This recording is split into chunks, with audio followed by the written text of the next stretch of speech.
Embraer has long been a leader in the regional jet market, but in 2010, the competition was closing in. Newer, more fuel-efficient engines were threatening to unseat the Brazilian aircraft manufacturer's top-selling E-jets. To protect its profit center, Embraer needed to roll out a new generation of airplanes, and fast. So we're going to replace our cash cow. So it needed to be ready on time, because imagine that we delayed 1 year.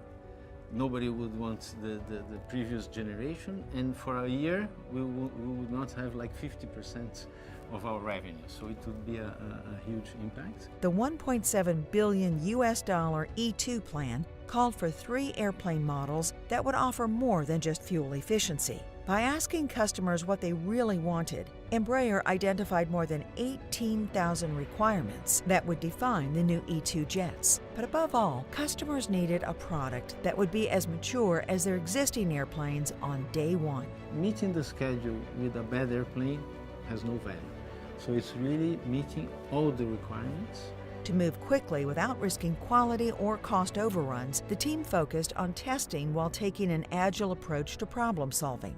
It's almost like we could speak several different languages and use the right language to the right audience.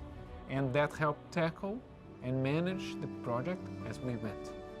Throughout the project, Embraer worked with a massive global supply chain to identify ways to work faster and more efficiently. And this approach produced world-class results. For its first flight in 2016, the E2 broke world records for speed and altitude. For the end customers, the message that we gave when we did the first flight as we did and broke all the records was that we were developing a mature product and that they could be confident that the entry into service, they would have an airplane that would succeed the current family and perform as good as the current airplanes. The project team delivered the first airplane 2 months ahead of its aggressive schedule, while staying under budget.